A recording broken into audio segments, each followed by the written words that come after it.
We're a couple of minutes away from starting. If you'd like to come and take a seat.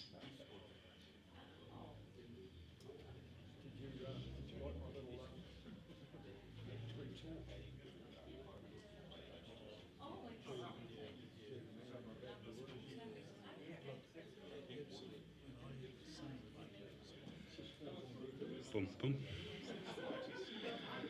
Yeah, who are we missing? Mr. Lynn Salt, calling Mr. Lynn Salt, Mr. Patrick Kerr, last call for Mr. Patrick Kerr, and Mr. Jim Subiski. Can we please make your way to the gate All passengers are seated and are waiting for you to arrive. Oh, did they? Oh, man.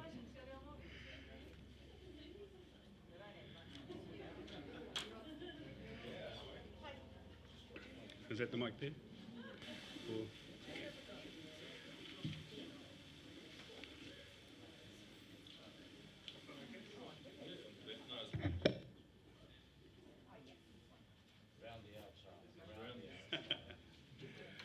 Boom. What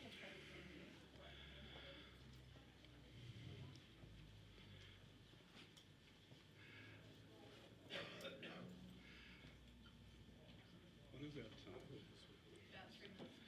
Cool. Sorry, Whānau, we are running a little bit late. Hey aha. Kia ora, welcome to today's Mayoral Candidates meeting. My name is Michael Barlow and I'm the Board Chair for Thames Business Association. So welcome. Before we start, I'd like to say thank you to all the candidates that are here today.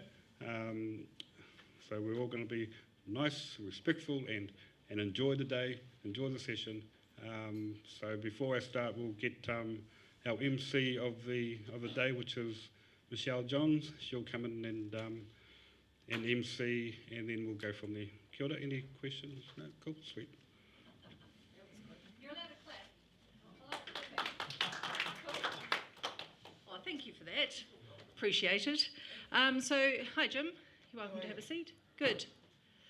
So not only is Michael Barlow the chair of the Thames Business Association, but also Te Taro Te Ika, Māori ward representative for Thames Coromandel, which is unopposed. So thank you for that, representing us for the next 3 years. Right, nau mai, haere mai, to the Thames Memorial Civic Centre for today's Thames Coromandel Mayoral Candidate Session hosted by Thames Business Association. Just a little housekeeping, and we've all been here before, I'm sure, but we have to run through it for health and safety reasons. Your fire exits, we've got the door there, one behind me, and of course the doors there as well. We assemble down the service lane behind the Harcourts building, okay, in case of emergency. The wharepaku or toilets are in the foyer. You're welcome to use them at any time. And I'm just going to do a little spiel. You may have seen some people working on some nice flowers or puti out in the foyer. It's for Thames Music and Drama. Their Calendar Girls performance kicks off tonight. It's a great performance promoting us wahine tour, but also all of the profits for Calendar Girls goes to the Thames Cancer Society. So you're welcome to go to thamesmad.co or just have a kōrero with them about the performances if you'd like to partake. Right, each candidate will have 5-minute opening. You'll be able to introduce yourselves. We will run from left to right. Sorry, right to left. There'll be no, of course, attacking of any other candidates. And following your openings, we will be asking questions from the community that we've already received. Now, each candidate will be asked the same question, and there will be varying times to reply. There will also be a heads-up display, which is over here, and this will be a timer. And it will sound at 30 seconds to go, and then there'll be, that's the bell, and then there'll be a sound that you hear that will be the end of your time.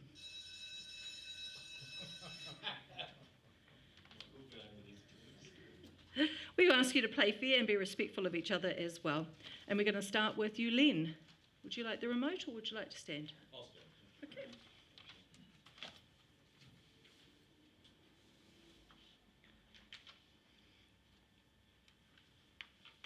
Thank you, Michelle.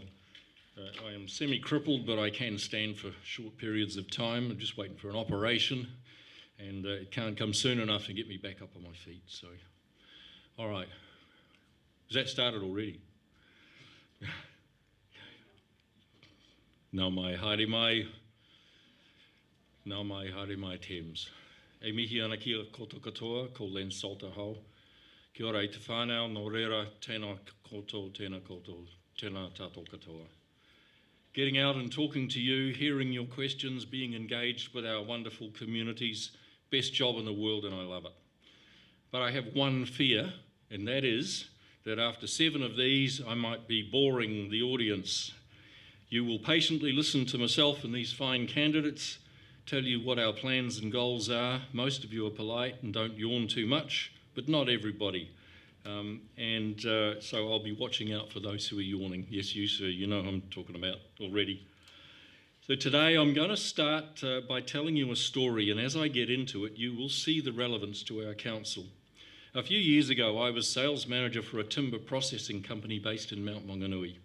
The company contracted all painting of our finger-jointed timber moulding to a local contractor who was also painting for a number of other competitors. We were spending close to $1 million a month with them, but always ended up at the bottom of the queue as a smaller business. We missed some critical shipping dates to Australia because the paint contractors kept pushing other clients ahead of us. It kept happening, and it happened at a critical time when the owner was overseas visiting family in Nepal. While he was away, I discovered that we had the equipment we needed to do the painting ourselves. It had been decommissioned when they moved to using a contractor. I gathered up a team of the workers, convinced them to work overtime, and within 3 days we recommissioned the painting operation. I was out there in my overalls and gumboots as well, and we had a great time putting the whole operation back together. There was one problem though. The contractor used a 4-sided spraying system and we only had a 3-sided one. That meant we had to double handle everything and do 2 passes through the machine, which was not efficient. I got an engineer in and asked him if he could modify the existing unit to spray 4 sides in 1 pass with an extra spray head. This guy was a genius and he had it done by lunchtime. Now we had an efficient in-house process. We never missed a shipping deadline again because we had taken back control of something that we had a choice about. We saved $450,000 a month, $5.4 million a year. 1 contract brought back into house. Can anyone see where this is going? One of the reasons I was hired was because I was really good at managing cash flow and a bit of a whiz on spreadsheets. His business had grown really fast and things were a bit wobbly. I helped him to understand his balance sheet position and prepared cash flow forecasts for him 6 months in advance. This helped him to smooth his financial operations and ensure he had enough working capital for the highs and lows of the business. When he returned, I was appointed general manager immediately. I'm telling you this story because I believe that we not only have opportunities to do things differently at council, but that we are missing those opportunities and spending more than we need to. These things take time because they are under contract. I'm committed to entering meaningful discussions with our waste contractors about taking back control of our transfer station operations. A fine example is our own Seagull Centre right here in Thames, which is so successful that they just celebrated giving grants to 31 community groups. The new transfer station in Whitianga, when it's ready, could be operated by the Waihi Tukurua Recovery Centre team, who will already be on site as part of the development.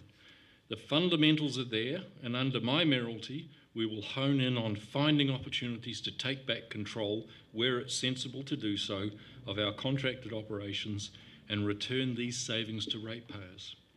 I will also establish a community engagement unit within council with responsibility for working closely with your organisations and your community representative groups, hearing about the issues and ensuring that those issues are captured, brought to the attention of the elected members and operations teams, prioritised and aligned with annual plan and LTP where appropriate.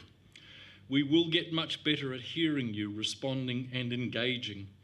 You will have one person within council that you can call and discuss these issues that matter to your community. They will be captured and they will not be forgotten. So much of this process is quite simply about communication.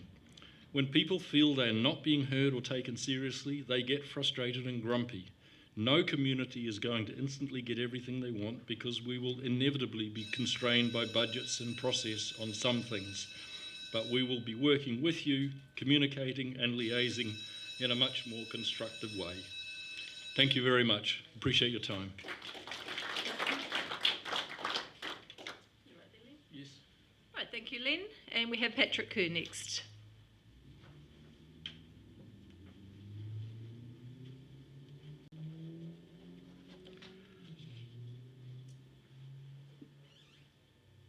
Welcome and thank you for being here. My name is Patrick Kerr. I stand for accountability, back to basics, a fair deal for all ratepayers, targeted economic development, common sense. I have a vision for a vibrant Coromandel. It's time for change. I could harp on about rates, and I will. As your mayor, I will focus on ratepayers, sustainability, leadership, TCDC culture, community board empowerment, targeted growth. More people equals more central government services equals less travel for residents. As your mayor, I will have a responsibility for the whole district, but I know and appreciate that Thames is the powerhouse, the commercial centre of the district, and its growth must be encouraged. Back to basics. We must focus on core council businesses, roading, infrastructure, 3 waters, rubbish, parks, sports fields, etc. That's it. Economic growth. To become economically sustainable, we need to enact business and community-friendly policies. My focus is on quality over quantity. Council's role is to set policy, enable, and then get out of the way to let private enterprise take the risk and unlock the potential. My vision is to protect what we have. We must play towards our strengths. We have almost half of New Zealand's population within 2.5 hours drive of our doorstep. Add to that international tourism, big opportunities. Would anyone like to pay more rates? I very much doubt. When Councillor Revel and Mayor Salt took office in 2022, rates were 83 million. Last year, 109 million. This year, 117 million. Their forecast at 28-29 is 135 million. There's no limit to their appetite to tax us. We all face a cost of living crisis. And now they want to move from land value to capital value. I will revisit that decision. I stand for fairer rates for all.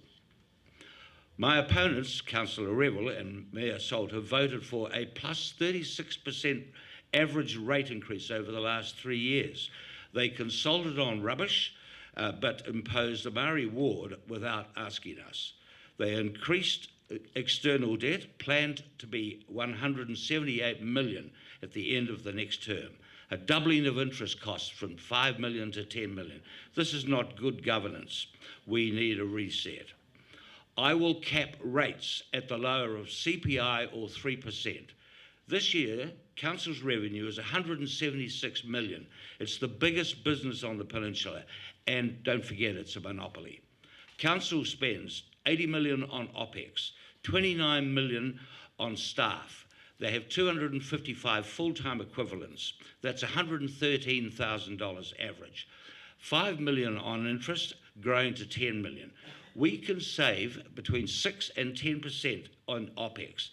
That's 5 to 8 million annually.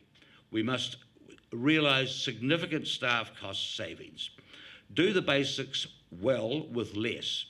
We live within our means and our budgets. Council must also. We are not an ATM. Transparency and openness. Why is this so hard? I believe that we should adopt the Chief Ombudsman's report, full stop. The ever-increasing use of workshops and network meetings is unbecoming. It must stop. Sunlight is the best disinfectant. Devolution to local communities. Community board empowerment. What does it even mean? For me, it's about more local decisions by locals for locals. I believe a refocus of local government is long overdue. A reset is required. I will reallocate 5% of the rates within the community board area to the board. That's 1 million plus for Thames. The community board must act within strict fiscal responsibility. My commitment to you, back to basics, fiscal prudence, transparency, economic development, local decisions made by locals for locals. Your decision, real change or more mediocrity. Thank you, ladies and gentlemen. Right, thank you, Patrick. Jim Zabritsky. We have. Testing 1, 2, 3. Hello everybody, my name is Jim Zabritsky and 5 minutes is enough time. What's your name? Karen. Hey Karen, how are you? What's your name? Serena. Hey Serena. Oh. Yeah, I tripped on it. Going to do something about it? Oh, he's the boss at the moment. So, my name is Jim Zabritsky and the other day I started reading the annual reports. I went back to 2017 and read them through to 2023. I thought that there are a couple of interesting things that I should share with you. The first was, there is a heading in here called Other Expenses, and it is for 45 million in 2018 and 58 million last year. Other expenses. No listing, just other expenses. That's a big chunk. So I've asked TCDC to provide those records for us. Now, have a guess what our land area is. 2,200 square kilometres. Working that down into a square metre rate, we get 4 cents per square metre to cover our rates for the whole of the Coromandel. I'd cross-reference that with, say, Hamilton and Hauraki. Hamilton get $2.56 a square metre for their rates. Hauraki, they get 4 cents like us. What I'm trying to say is that we don't have a lot of money. We don't have a lot of ratepayers, and we don't have, we just have a lot of area, and we just don't seem to be able to cover the basics.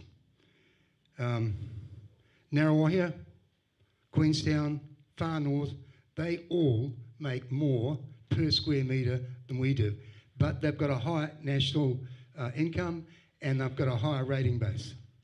So, what are we going to do? Well, I believe that we need the council to try and find more income streams outside of the ratepayers. They're a big organisation, they should be able to do it. We can't afford it. All of this, Whangamata, Turua, all of these places are suffering. But we can't afford to back them up because we just don't have the money.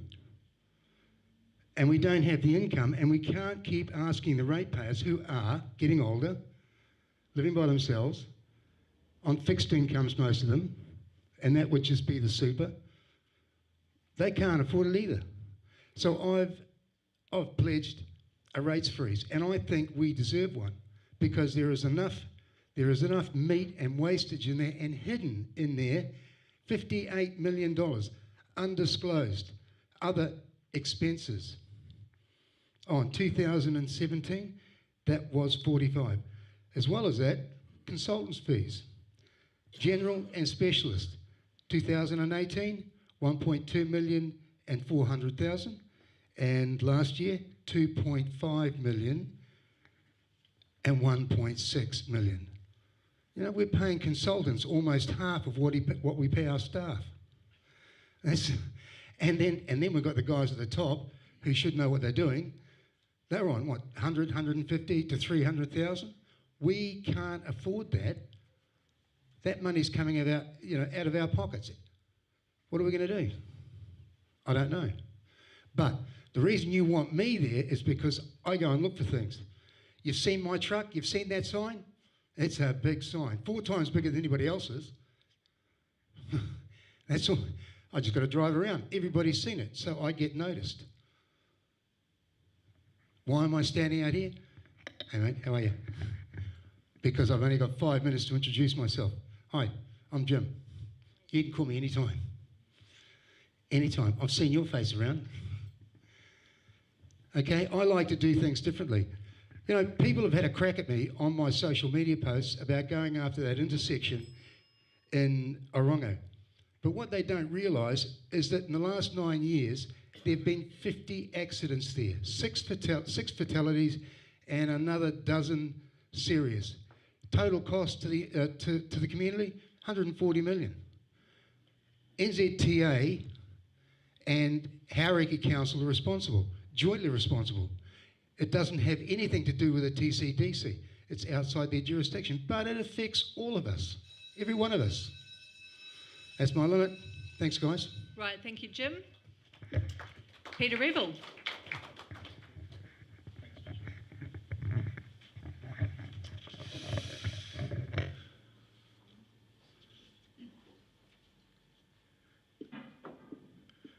Good afternoon, folks.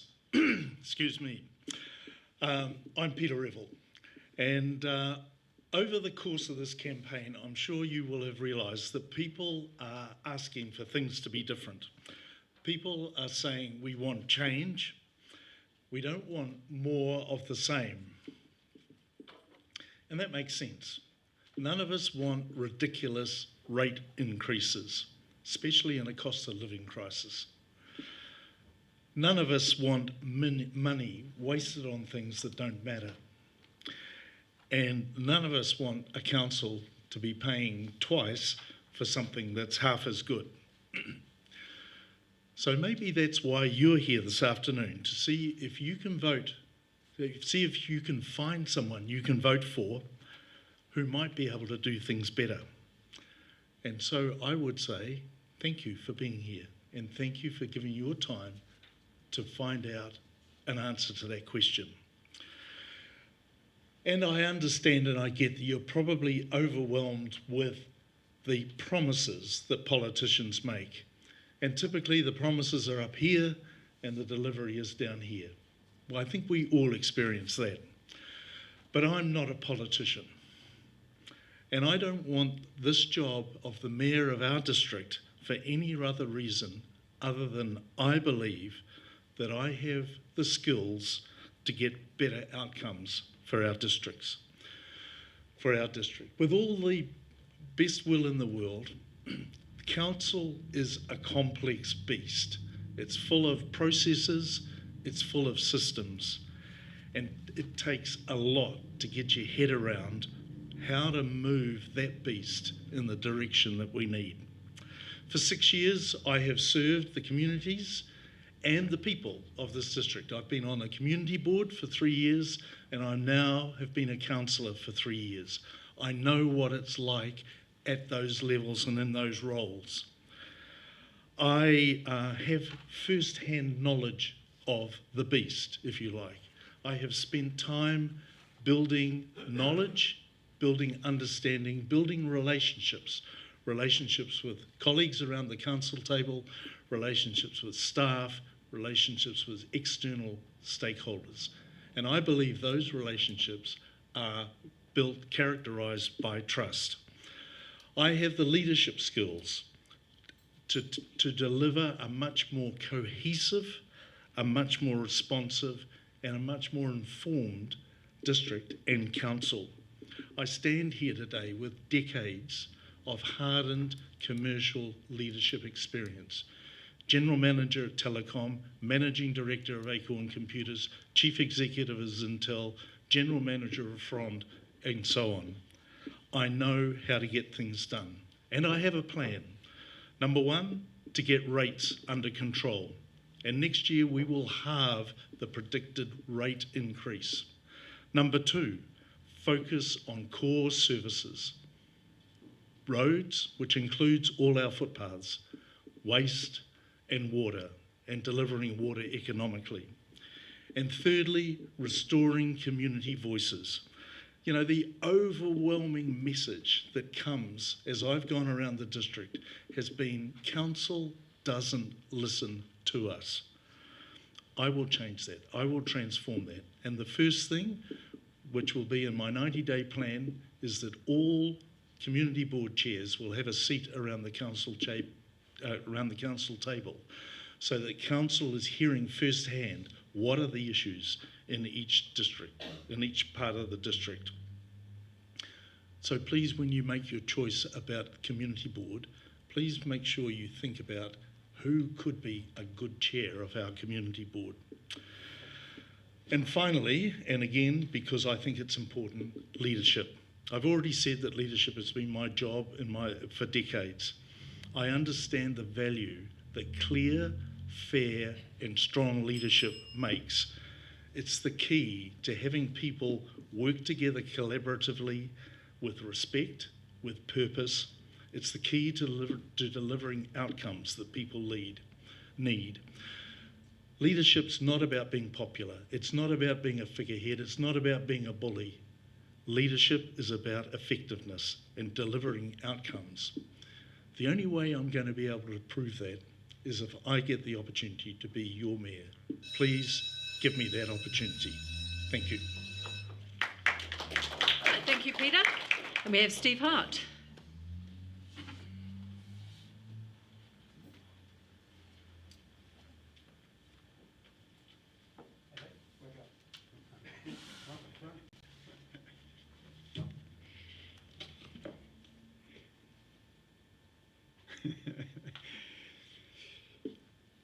I'm Steve Hart. Welcome, and thanks for the reincarnation of this meeting.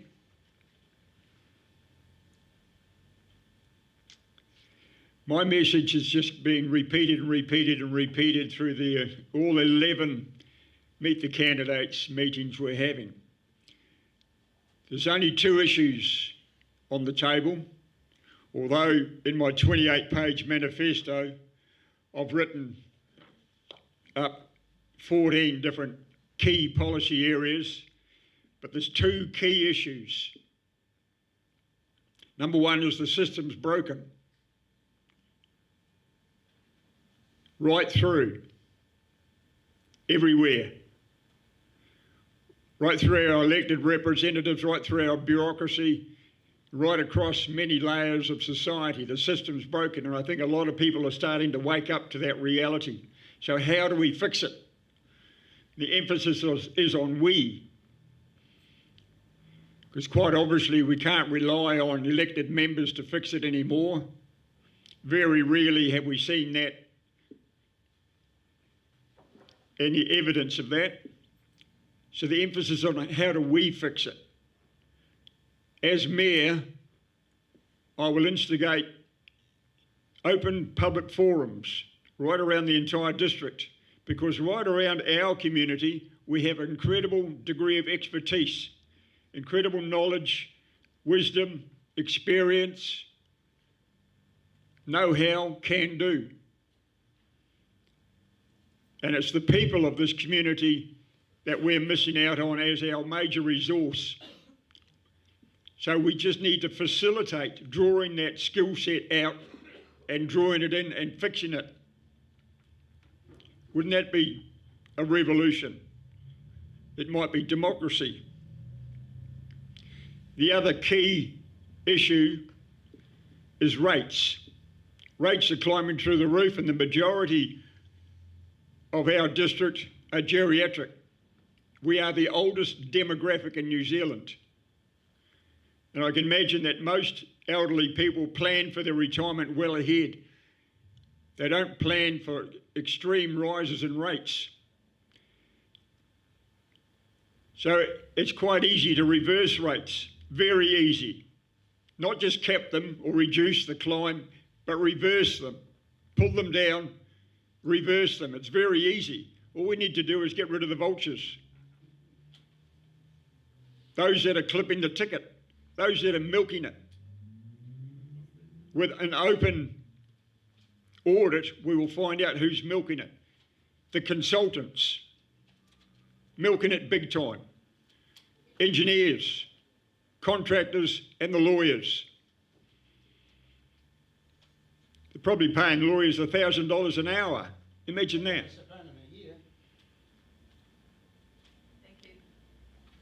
So we get rid of the vultures, we can pull the rates down. It's very simple. I'm lucky throughout my entire career as an ecology architect. It's the fusion of architecture, landscape architecture, planning and urban design, overlaid through systems ecology. I've worked for several different councils at high level and corporates at high level. So I know the system very well. I know the culture very well. I've also been heavily involved in infrastructure, the utilities of cities and towns, sewage, wastewater, Stormwater, freshwater has been one of my specialty areas. I know the engineers are milking it, and I've stood on platforms and conferences arguing with them. I've designed systems that are considerably cheaper than what the engineers are forcing on us.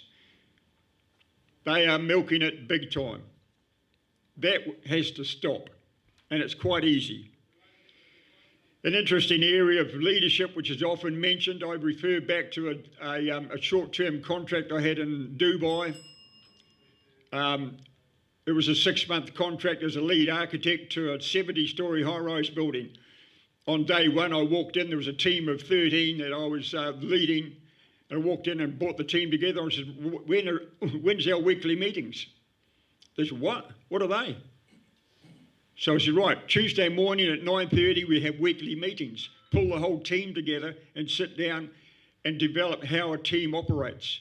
And that was quite a revolution in that office of 500 staff, pulling a team together. Right, thank you, Steve. We have Denise Messiter.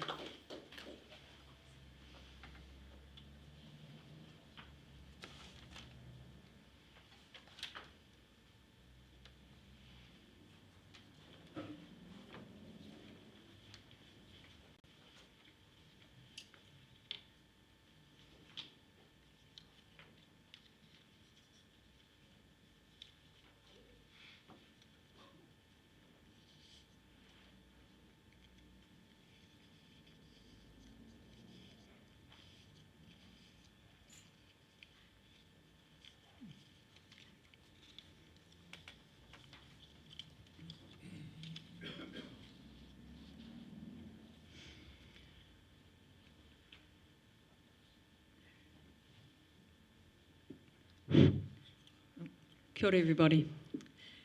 My name is Denise, and like many of you sitting in this room, I'm a ratepayer and I live in Thames. And I'm one of the many daughters from the village of Manaia.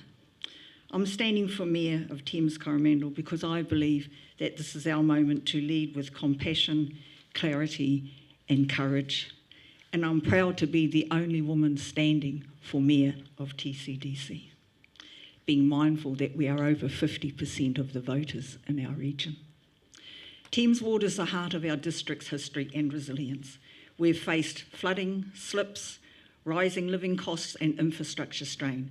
I've listened to your concerns shared with me, and I'm offering 6 practical priorities that respond to the matters that you care most about.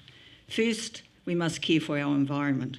I will invest in long-term restoration and protection, supporting community-led conservation and emergency planning that combines matauranga Māori and science. I've done this work for decades and I will continue to lead this work. Second, we need a fairer rating system. I will co-design with communities a transparent, principled model that reflects equity, risk and value for money. When fairness isn't achievable, I will sit with you to find out what is. Third, we must secure financial sustainability. I'll advocate for central government to return GST on rates, millions that could fund core services. With a third of our population over 65 and fast growing, we need a 10-year strategic plan that brings both ends of our population together, the young and the elderly. Fourth, water security. I'll work with mana whenua, neighbouring councils and government to co-design reliable, future-proof solutions. Our ageing infrastructure must be upgraded to meet climate challenges. Fifth, I'll promote inclusive, fair workplaces, support multi-generational housing strategies. Thames must be a place where everyone belongs, has a warm, safe home and can contribute meaningfully. Sixth, I'll work at boosting Thames' economy through inclusive tourism, advocate for infrastructure investment and ensure rangatahi and our youth have a real voice in shaping their future. My vision is simple, and it's your vision as well. A thriving, inclusive, resilient Thames Coromandel, where every community, urban and rural, Māori and Pākehā, youth and elders, feels valued, heard and empowered. So what makes me the best candidate to be your mayor? I'm the only candidate in this race that is a woman.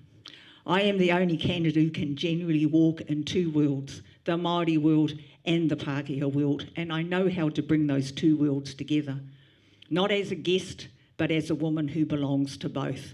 I can sit on the marae with grandmothers and aunties and uncles and grandfathers and young people, and I can have courageous conversations with them.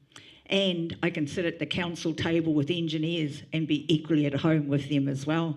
I can translate perspectives and mediate conflict and find common ground that others cannot, because I am not on a journey discovering either the Pākehā world or the Māori world. I stand here knowing both worlds fluently. That is genealogically, culturally, politically, socially, and I'm nuanced intricacies of both. I know what it means to provide leadership that is present, prepared, and dedicated to public service. I have 4 decades of leadership experience across the private, the public, and the not-for-profit sectors in New Zealand, Australia, and South Africa. I've held Chief Executive Officer, Senior Executive, Operational and General Manager positions. Through these roles, I have fine-tuned my strategic planning and financial management skills. I can read, interpret, and analyse complex data, and I know how to negotiate complex funding and policy networks, evident in the health and social services that I've established and are still operational throughout the TCDC area and beyond today. So, for my contributions to our local, national and international communities, I've been awarded the Paul Harris Fellow by Rotary International. This is given to those who have demonstrated Rotary's highest ideal of service above self for humanitarian and educational efforts. And I am a member of the New Zealand Order of Merit. As your Mayor, I will lead with transparency, compassion and courage. My name is Denise Messiter and I'm prepared to be your Mayor. Kia ora.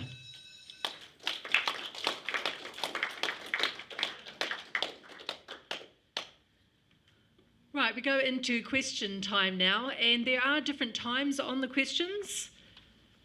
What we're going to do is run it from right to left and then left to right. You'll have the mic. These questions do come from the community. They're not from us. The first question will be 2 minutes. There'll be a timer at 30 seconds, and then the buzzer again sounds at the end. Question 1, how will you balance economic development with environmental protection, community wellbeing and cultural values? Len. Kia ora, thank you. Economic development must be intrinsically linked with the environmental and the natural responsibilities that we have to the natural environment. You cannot separate the two. So when you're talking about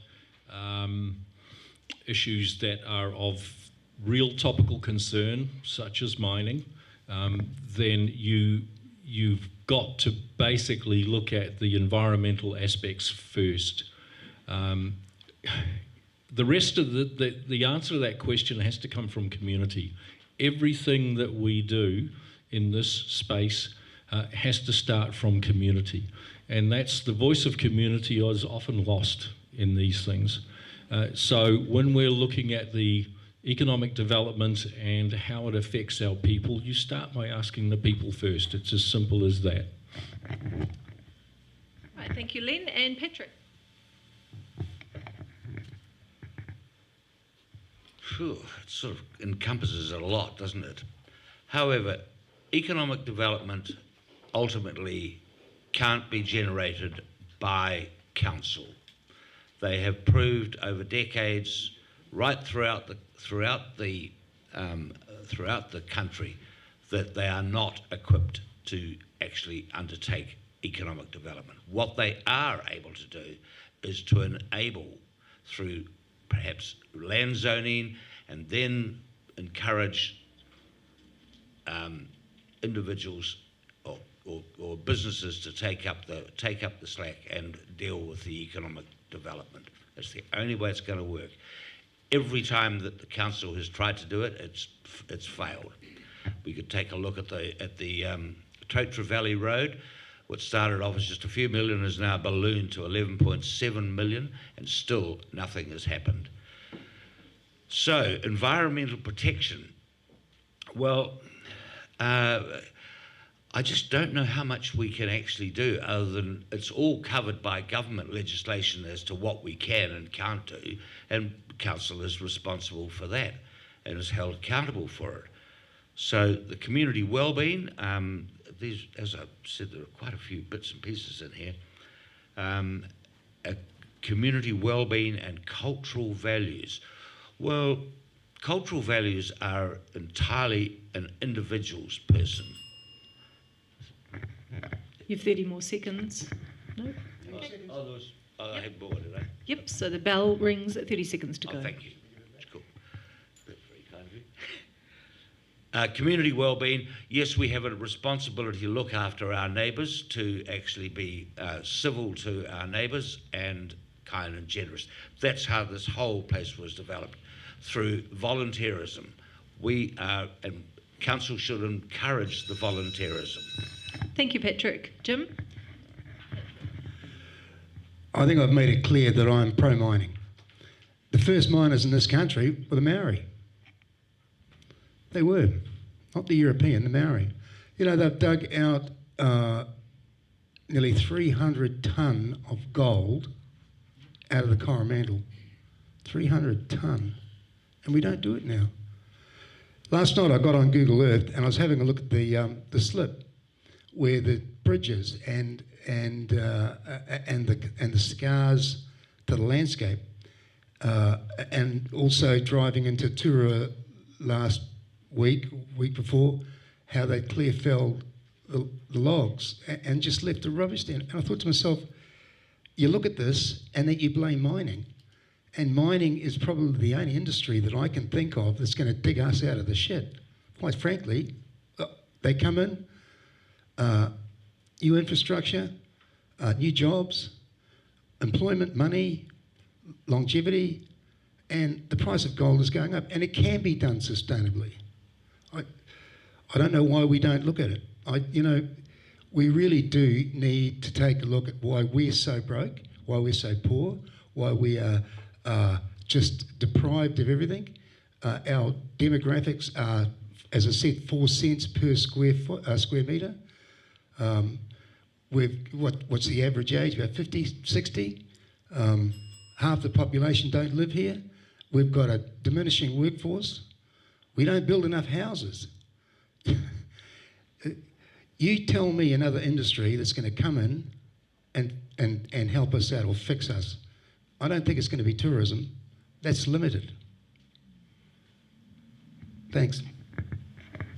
Thank you, Jim. And we have Peter. Thanks very much. Hey, the thing I like about this question is, first of all, the acknowledgement that economic development exists and is necessary. And for our district, we have to have economic development. I'm absolutely an advocate for our business associations because they promote economic development.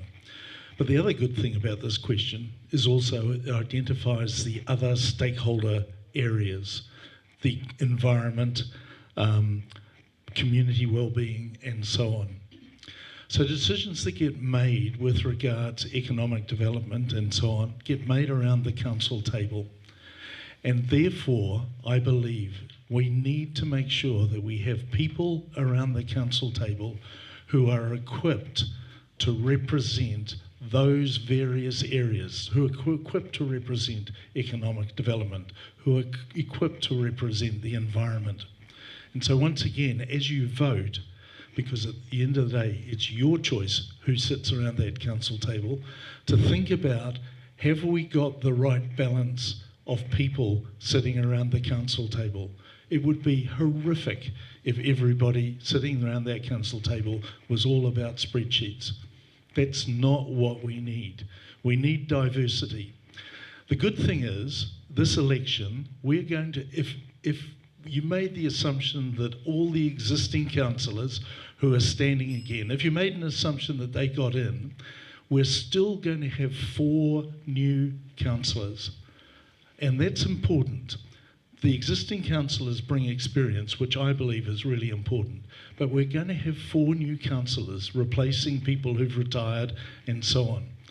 And therefore, we need to ensure that we're getting the right balance and diversity around the table so that we can balance economic development with those other things. Thanks. Thank you, Peter.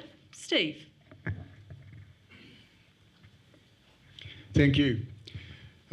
This question is very exciting for me as an ecology architect. Now, Coromandel has a unique opportunity. It's one of the richest landscapes in New Zealand. I think we all recognise that, and we're all proud of what we have in our environment, our beaches, our ranges, our walkways, and even through the farmscape. It is absolutely paramount that we protect it and enhance it. And if we protect it and enhance it, then we will automatically develop business from that sector. Imagine if we brought our schools, all of our schools, into outdoor education programs that included the development of our landscape and brainstormed what potential business opportunities exist there. You know, I know there's a number of walking guide businesses around Coromandel. Has anybody ever heard of them? Our walkways are phenomenal. Who's walked them? You know, there's no reason why we can't develop an innovation, a business innovation hub focused specifically on our environment. And I'll repeat, the Coromandel environment is one of the richest in New Zealand. Let's recognise that and utilise it. Thank you, Steve. Denise.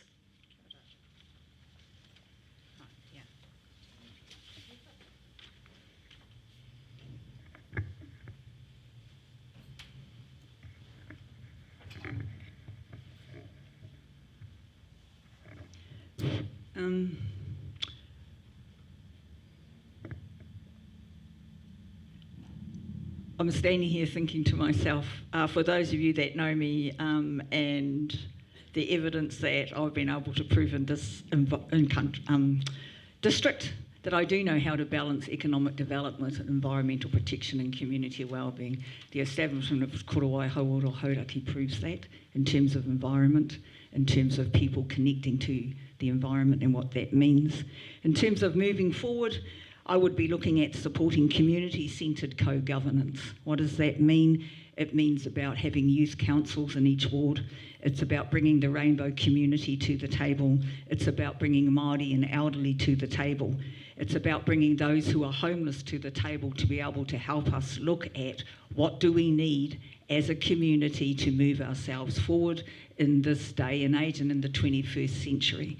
So it is about bringing balance.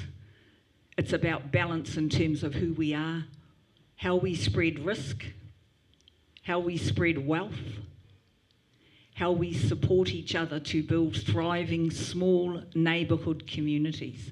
We've got 400 kilometres of coastline, all small communities that are diverse in their own way, with the same needs as all of us, but needing to get those needs in different ways depending on what's available to them in their environments and in their communities.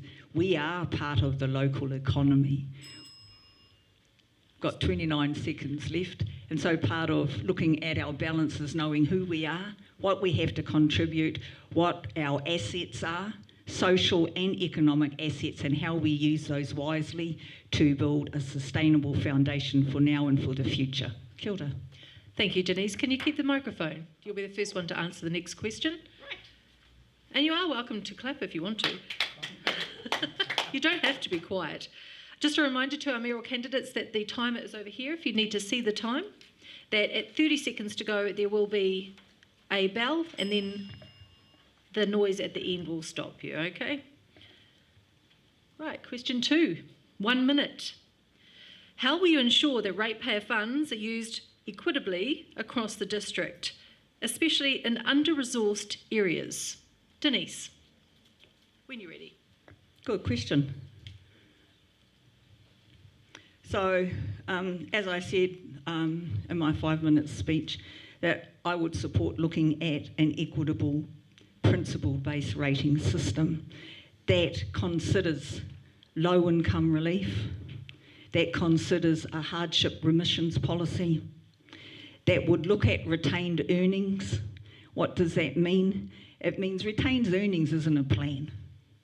Retained earnings comes from projects that haven't been completed, comes from projects that haven't even been started. So we'd be looking at balancing relief today to look at using how we relieve people today in terms of their rates to build a resilient future. Kia ora. Thank you, Denise. Steve, you have 1 minute. The equitable use of rates right around the district, this is an argument that's been going on forever and will continue to go on forever, because there's no doubt about it. Wangmatar will say, we need more. Whitianga will say, we need more. Coromandel will say, we need more. And it just goes on and on and on and on. How do we fix it? It's a really, really good question. How do we fix it? Certainly, if we have open public forums right around the district every Wednesday night, we will hear from the people what they need, what they want, putting it on the table, what's needed, what's wanted. I think half of the problem is a lot of the issues that are out there that are screamed for and demanded never reach the table. So if we can pull them out, draw them out and put them on the table, I think we'll go a long way for more equitable sourcing and funding. Thank you, Steve. Peter. Thanks, Michelle. This is, in my mind, is an issue about prioritising how we spend. And in order to get that right, or as right as we can, we need to understand in the local areas what are those priorities. And I come back to the comment I made in my 5-minute speech, that the role of community boards going forward, in my mind, is going to be absolutely critical. They are the ones who need to understand what those priorities are for each of our areas and to be able to advocate for those around the council table. Related to that, then, is an issue of transparency. So once those priorities are determined, for council to be absolutely clear and absolutely transparent as to why those matters are priorities and how that was arrived at. Thank you, Peter. Jim. I don't think that's likely to happen. You can't separate the rates and have your little bits for you and your little bits for you, and you've paid more rates, so you can have this. Collectively, you need to go in and fix issues in the smaller communities, collectively. So they rely on everybody's rates to be able to fix their problems. So I don't think it's going to happen. The only way it can happen equitably is if a fairer system was worked out to deal with which jobs come first. Just to get back to mining quickly, what I want to say is Mount Smart Stadium was mined flat.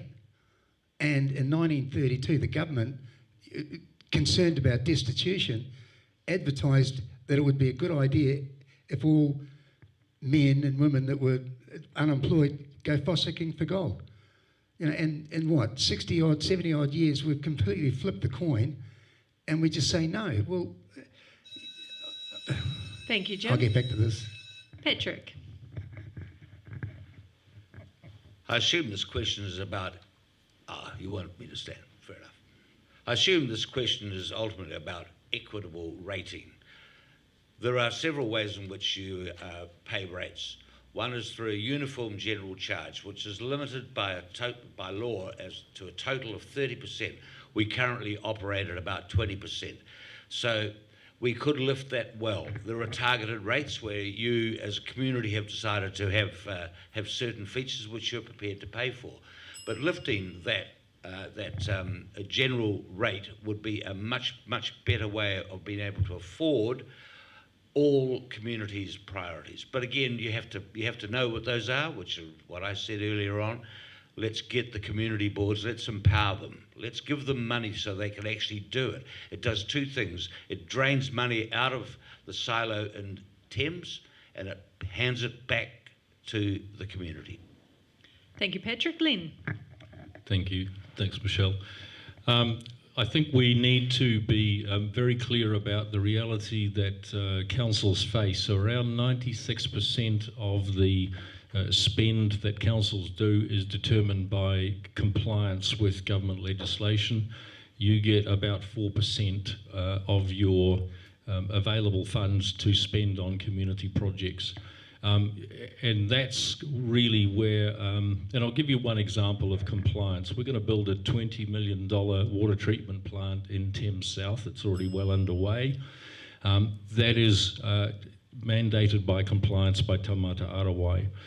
The rest of the decisions have to be driven by community and by governors who have the courage to make decisions about spend in under-resourced areas. Right, thank you, Lynn. If you can keep the mic. You'll be starting for question number 3. It is 1 minute again. What is your stance on supporting papakainga and collective housing models for families living in the Thames Coromandel district? Thank you. Love this question. One of the first things I did when I started my term was I organised a series of 4 hui right across the district, and I dragged in the chief executive of the Waikato Housing Initiative and said, I need your help. We want to talk, we want to have a conversation about housing and what different models of housing we can open the doors to, including papakainga collective housing, because we don't have enough in this district. Those 4 huis were incredibly successful. We had a lot of people who were directly involved in the housing area, but also people from the community. So I'd like to do that again and keep this conversation going. Oh, thank you, Len. Patrick. Council should have no business in housing. I'm afraid they cannot. They've never been government nor. But what we can do is we can rezone land and encourage the development of, say, smaller houses, say 100 square metres with a carport on a modest piece of land. It's priced at around about the 700,000 mark. Now that will, people can get along with their KiwiSaver, can go to a bank and get mortgage facilities. That means they become committed to our district. They are permanent residents. They can support the schools and all the activities that the community has. So I'm afraid council will not do it, but they can rezone and encourage development. Thank you, Patrick. We have Jim. Yeah, I've got to agree with you, Len. Compliance costs just through the roof. It's ridiculous. And I, for one, would love to stick it back to the government and say stop. They're just taking far too much of us. Now, housing. I think it might be a little bit too late to get into housing. Pico have got 100 rentals. Pico. Go figure. You know, we've got none. We've got, what, $2 billion of assets just not generating any money at all. So I think we should look at housing. And so we don't have any. I don't know where we're going to start, but we don't have enough houses here. We don't even have enough building consents coming through to sustain any growth. You know, we don't even have any land to put them. I don't know what the answer is. I was up in Kerikeri, seeing my father last week. He's 91. We drove around. Man, what a beautiful place. And housing everywhere. Maori housing, blocks going up here, blocks going up there. I feel like I'm going to be doing a paid advertisement here, but one of my sons has, with 2 other people, has just formed a company in the South Island specifically around co-housing. And over the last 6 months, I've become aware of what is involved in building sustainable cooperative communities. His company is very exciting. I'm going to mention the name. I would like you to Google it. It's called Circle Living. They have built a 34 dwelling complex in Takaka, and it has been completely sold. They are now looking to expand into other areas of the South Island, Nelson and Christchurch. It is a wonderful model, and I would be saying, as council, whatever we can do to put wind under the wings of those sorts of organisations, we must do it. Thank you, Peter. Steve. Again, a great subject of mine as an ecology architect, the design of housing estates. The Papakāinga model is an extremely good model in New Zealand, and it can be developed considerably more.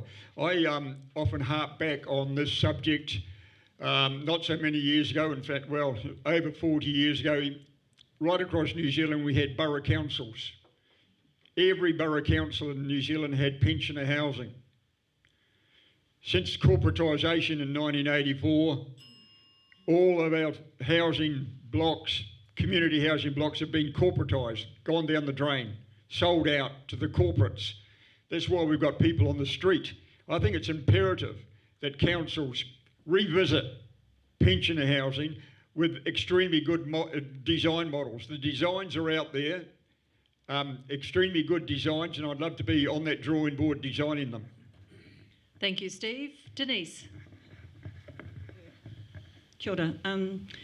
Some of you may know that I'm the current Chief Executive of Hauraki Women's Refuge, and we do a range of services, and one of them is that recently we've just established 20 new houses in this area for whānau who could not afford houses. So we are pretty good at understanding housing, how to bring housing in, how to support families who have land but don't have the assets to build houses on.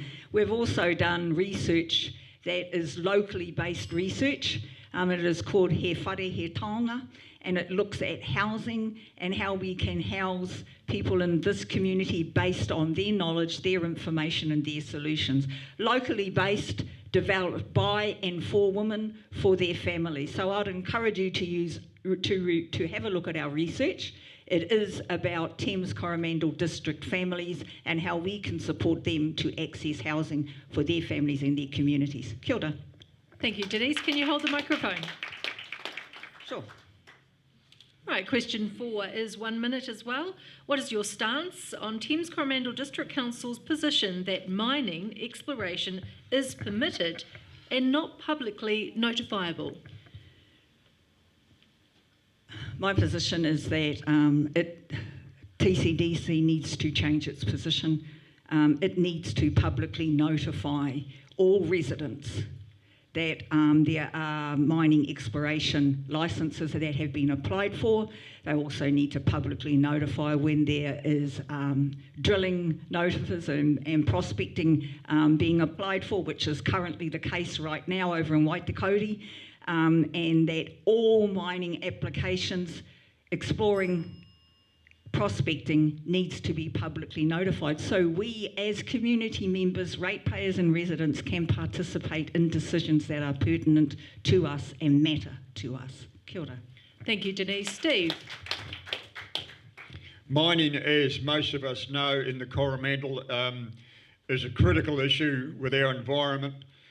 From what my understanding is, the Resource Management Act dictates mining. I think, again, it's imperative that we recognise how to protect our environment. Our environment is what we have. Imagine open cast mining all the way through Coromandel.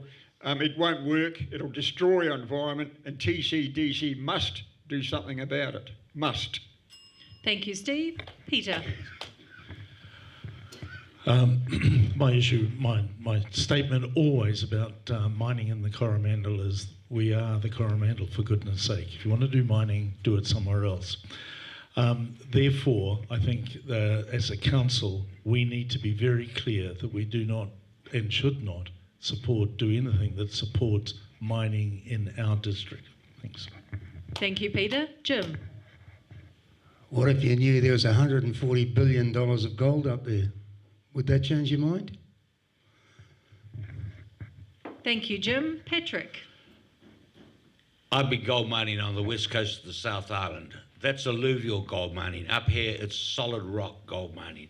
To undertake solid rock gold mining requires vast quantities of water. There is no water resource available on the Coromandel Peninsula to undertake large-scale mining of that kind. There's a no-go line in my mind from Hikawai to Kopu. All of that stuff has been granted and permitted and is going through fast track now. Further north, you can't stop people going and exploring. You can't stop that. Everyone's got a right to it. To actually take it from an exploration permit to a mining permit is an unbelievable large Herculean effort. It won't happen. That's the truth, because of the physical restraints of the environment. Thank you, Patrick. And Len. I think if you've been on the Coromandel for a while and you've driven this district, everywhere you go, you will see signs which clearly send the message what the people of this Coromandel Peninsula want and don't want with regard to mining. If you are a governor and you know that, why on earth would you want to say yes to mining? It's as simple as that. People don't want it. It's not going to happen. Thank you, Len. I'll get you to keep the microphone. Sure. The next question is 2 minutes time for each candidate. The bell will ring at 30 seconds to go, and then the timer. Question 5 is, how will you ensure that tangata whenua, rainbow communities, older people and tangata whaikaha or people with disabilities are meaningfully included in council processes? Yeah, thanks, Michelle. Really good question. I guess I'm not through choice. I'm experiencing a little bit of what it might be like to be somebody with a disability. I would not compare myself on any level to somebody who has a permanent disability, but I'll tell you what, you start spending some time in a wheelchair and trying to get across some of the footpaths, and you very quickly figure out which are the ones that need fixing and which are, what are the priorities in what council has to do. My attitude has always been, my position has always been, we are part of a community that has diverse voices, diverse people, and every one of those voices has a right to be heard and to be respected, and it comes back to the values that you live your life in, and I bring those values all the way through to the way that I operate around the council table, to my decision-making process. The voices of the rainbow community and the people with disabilities and every other diverse community have equal right to be heard, but we also need to understand that it's not one size fits all.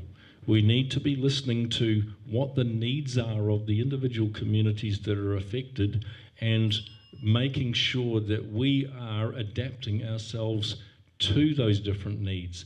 Otherwise, we will fail them. Thank you, Len. Patrick, just a reminder, you have 2 minutes. Thank you.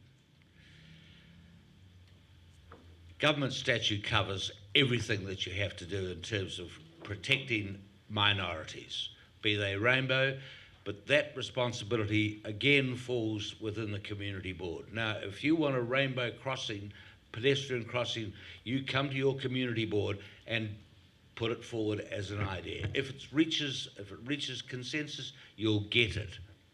But other than the fact that there are multiple communities in the whole of the Coromandel, all with different flavours, all with different ideas, different approaches, they have to be respected. They must be.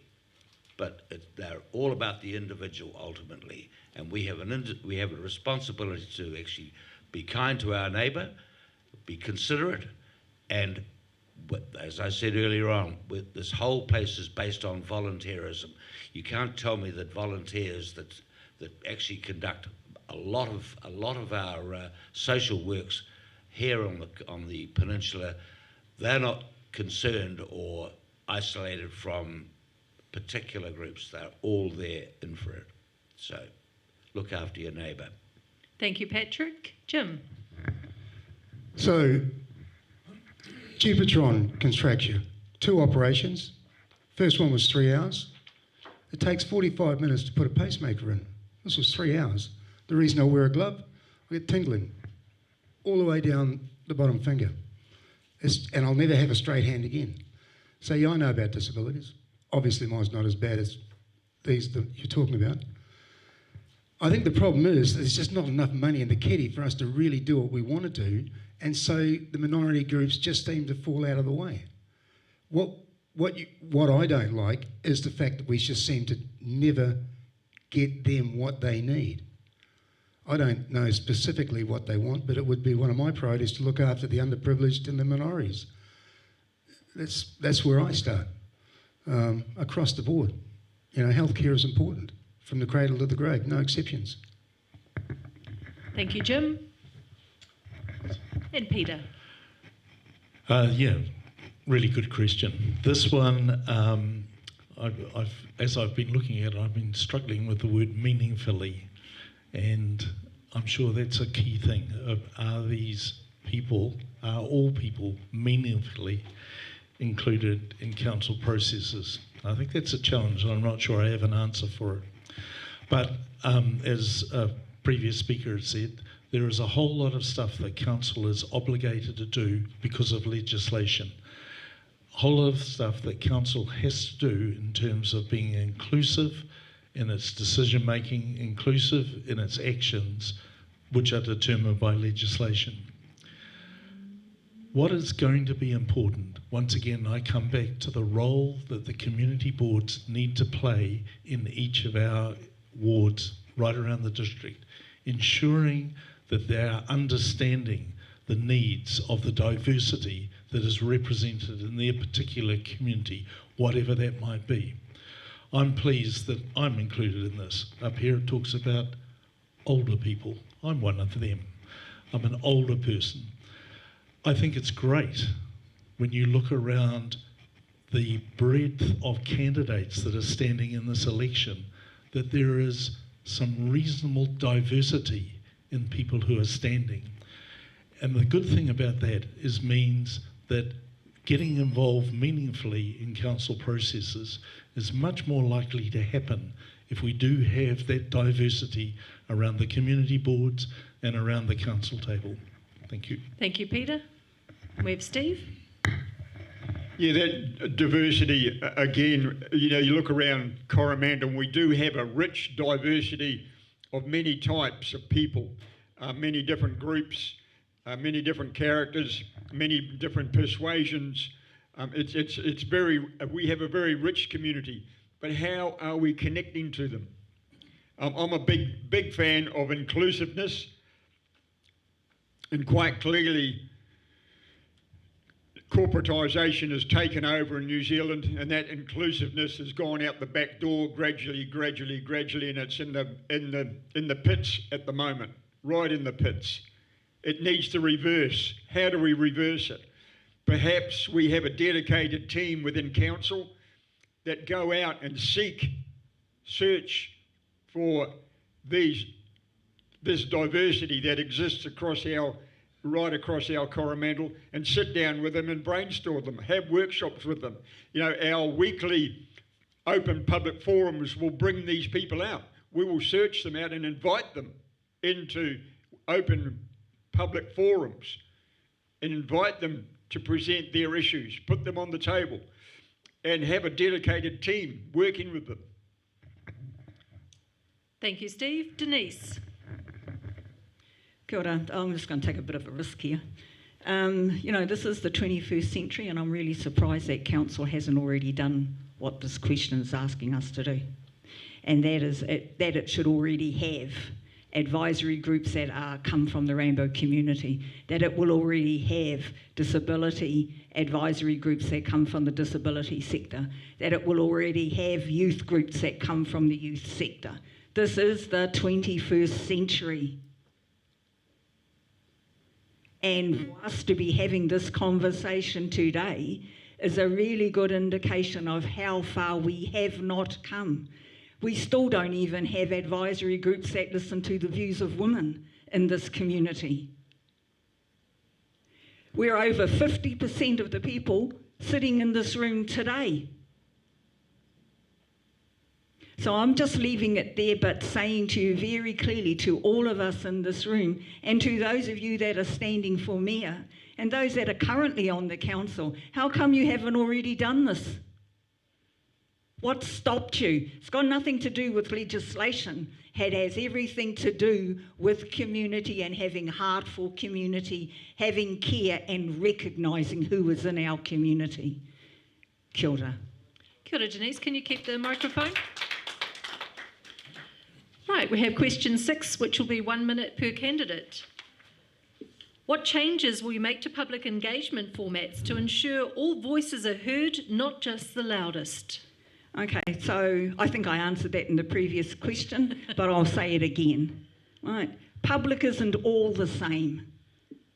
There are many communities that make up the total population of the Thames Coromandel District Council, and they are women, they are men, they are Māori women, they are Māori men, they are the rainbow community, they are the disability community, they are disabled women, they are disabled men, disabled children, youth, and the list goes on.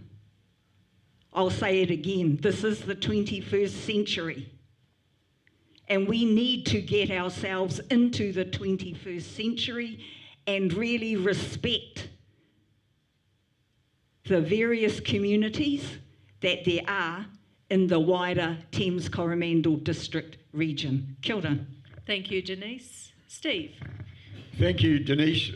Yeah, ditto, ditto, ditto. And I think I've answered this already 3 times.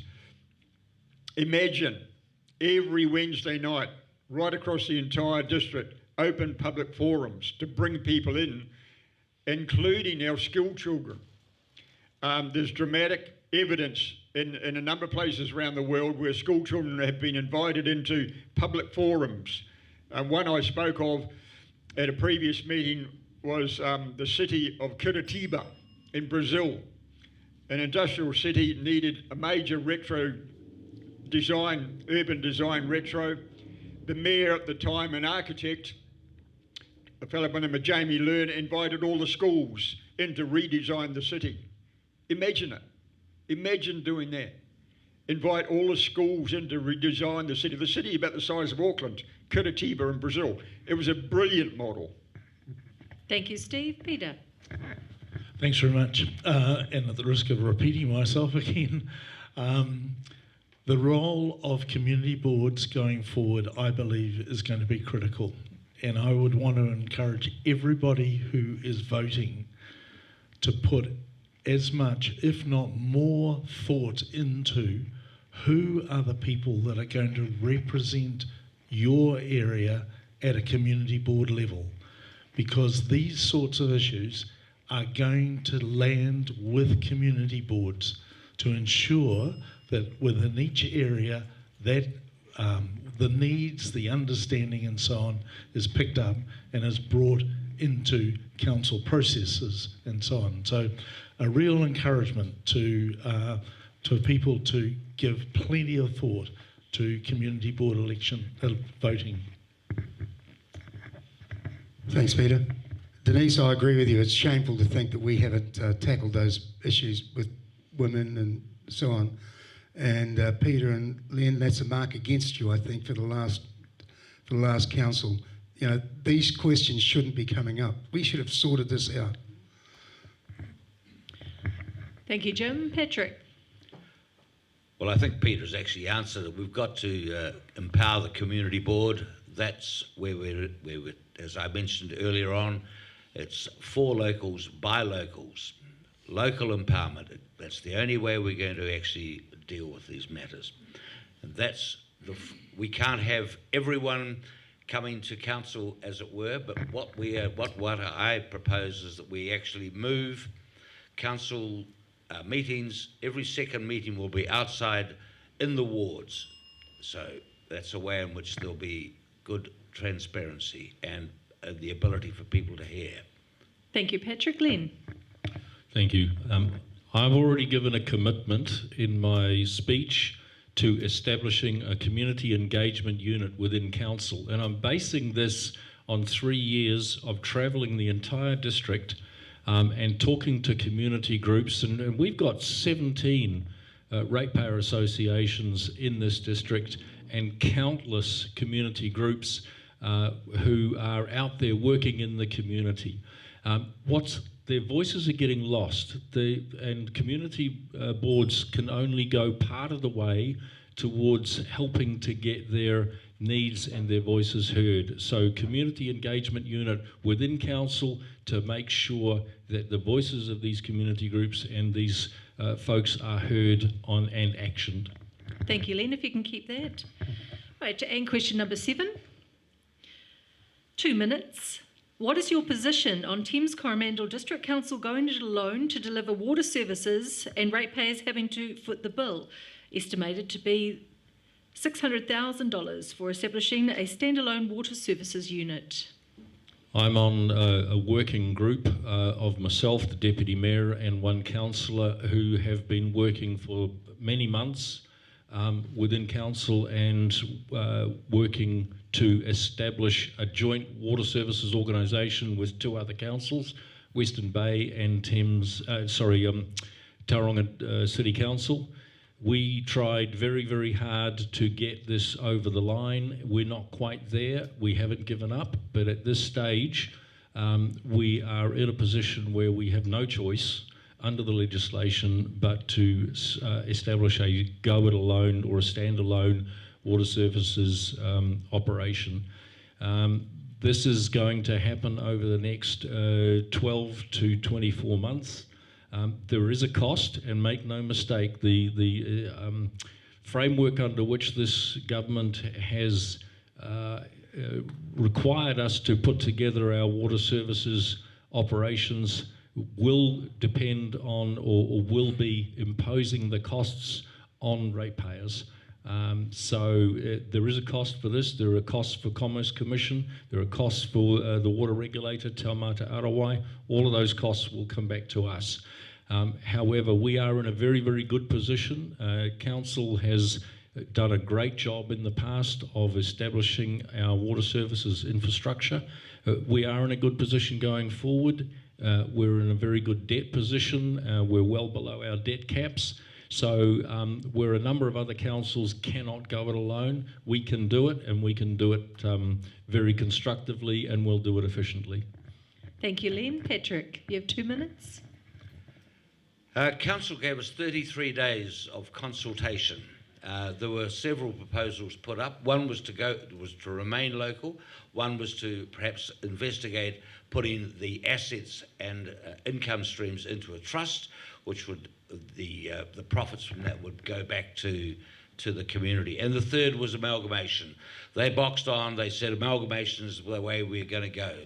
So the 3 councils that tried to amalgamate, it was stymied by the Western Bay of Plenty iwi, who said no, we're not dealing with the TCDC. So we've gone it alone, which is really, we've got our own assets already. Sure, we've got to spend money, but it's long-term infrastructure that we are more than capable of funding through debt, because it's good debt, as opposed to what this council currently do, is accumulate what in my view is bad debt to fund OPEX.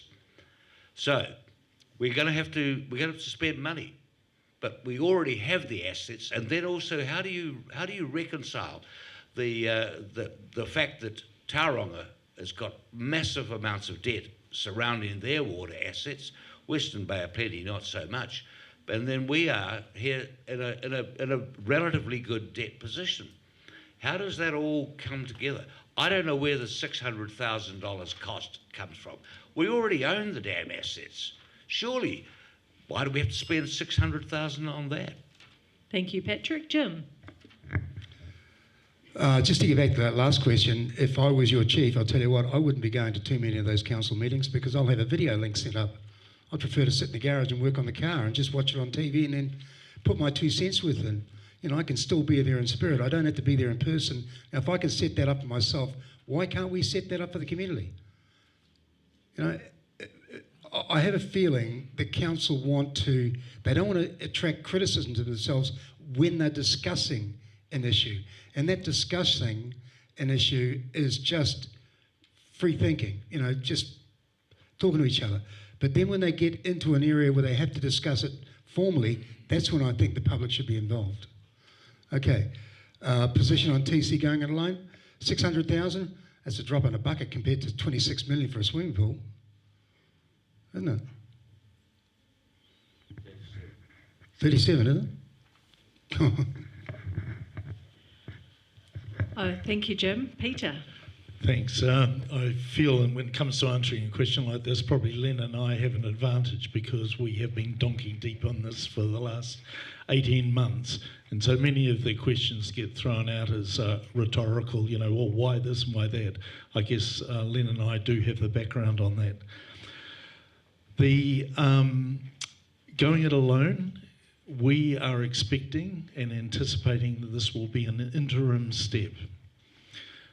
When we did the consultation with the community, 69% of people responded that the number one issue for them around water was affordability.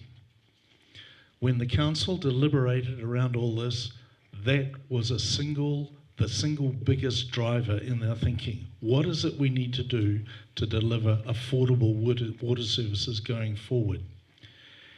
And the data and the modelling that we did shows that teaming up with Tauranga and Western Bays was going to deliver per year a $500 saving for every connection across our district within 10 years. So $500 for every connection, that's a huge sum of money. So the prize in pursuing the partnership with Tauranga City and Western Bay is big for our ratepayers. For those for whom the 69% that said that affordability is the most important thing. So because by legislation we do have to set up our own in-house operation, we believe and we anticipate that it will only be an interim step before we're able to amalgamate with those other organisations and deliver those cost-saving benefits. Thank you, Peter. Steve. This subject irritates the living daylights out of me. Water has been another key area of my professional arena, right across the board. Water supply, stormwater and wastewater, and I've researched the world on it. I've been to several conferences, spoken at several conferences on it. $600,000 down the drain, pun intended. Why? Because we just haven't got the professional competence in our office to discuss the realities of this subject. There's no reason why we can't revert to how borough councils operated in this country not that long ago. We all had in-house water engineers, highly qualified, highly skilled engineers within council. As the corporate world takes over, we've seen a train full of corporates, consultants, engineers, contractors and lawyers milking the system. This one is one of the worst. One of the worst. Engineers are milking this like you wouldn't believe. Thank you, Steve. Denise. You have 2 minutes. Yeah, I don't have all of the detail of this, but my position around this is that comes back to local solutions for local people. And a common sense approach for me as a ratepayer would be to have been looking at who are our natural allies, and for me they are the Hauraki District Council, they are Matamata Piako, they are Waikato Regional Council areas. They are our natural allies. I heard the conversations around we're in a good debt position, you know, and then there was this conversation around affordability. Relationships are also about affordability. Can we actually afford to damage the relationships between Hauraki iwi and Tauranga iwi? I do not think we can. And I think that that is ill-advised. And I think that if this council had done its due diligence around culture properly and fully informed, it would not have gone with Tauranga City Council or Eastern Bay of Plenty. It would have stayed with its natural allies in this area who are more aligned to us in terms of population size, waterways, tributaries, a whole range of other things that are important to us. And if we go right back to the first question, it is all about local economics, it is all about balancing our environment, and it's all about our community well-being. So without having all of the detail, I would have supported a more local approach where we as people are able to say what is best for us. And we can just travel down the road to Toby and them down there and have a conversation around what is best for us. So that's my view around what's happening. Yeah, and I don't think that we can actually afford the long-term costs in terms of relationship damage that is occurring. Kia ora. Thank you, Denise. Can you hold the microphone? The next one is a yes/no question, but if you just keep holding the microphone, Denise, because I'm just going to go down the panel. Okay. And that might be the way we do it. Is that correct? Or pass the microphone along? Yeah. Okay, no, do pass the microphone along then. Okay, this is a yes/no question. Will you commit to open public audits of council accounts and contracts? Yes. Steve? Yes. Peter? I'm for transparency. Jim? Yeah, of course. We Yes. paid $185,000 to Yes the or no, auditors. Jim? Thank Yes. you. Patrick? Yes. Yes, but it already exists. Thank you. Right, the next question is 2 minutes, and we'll start with Len. Your views on net zero emissions? I don't need 2 minutes for this. Net zero emissions is something that we should be striving for. We have already passed or adopted a net zero emissions strategy within council. We're actively working towards this. We can do a lot more, and as we've committed to rebuilding our Thames offices because they under the earthquake strengthening regulations, the building is not fit for purpose, so it has to be rebuilt, and there's an opportunity there for us to do some more. So yes, absolutely, and it's something we should be striving for in everything we do. Thank you, Len. Patrick? I have a zero tolerance for net zero emissions. I'm afraid it's a completely fabricated idea. We should not be involved in it. How can this tiny little community, New Zealand, if you were to put it, and in terms of our emissions, might be 0.0001% of the global emissions.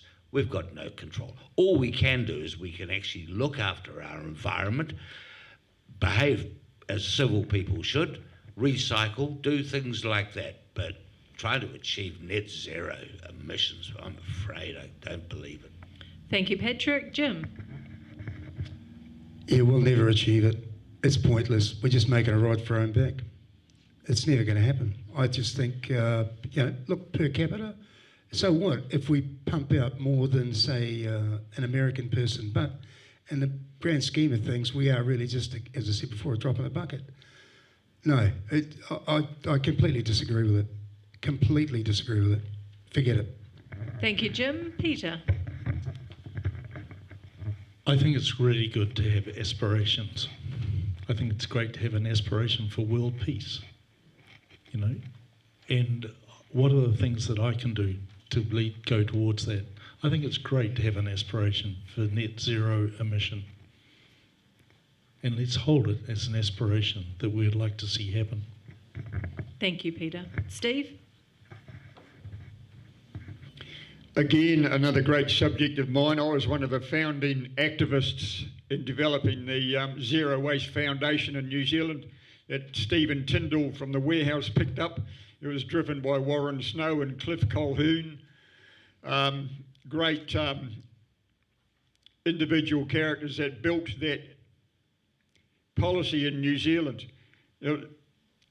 Zero emissions is actually very easy. All the technology and all the science is there all around the world, and that science and technology and the know-how is growing by the day. And as far as TCDC is concerned here, it would be very easy to put it into our planning ordinances, a must. It's actually very simple. And coming back to what I said earlier about what is Coromandel? What is the value in Coromandel? It's our environment, number one imperative. And there's no reason why Coromandel couldn't be the model for the whole of the world in creating net zero emission policies. Thank you, Steve. Denise, you have 2 minutes.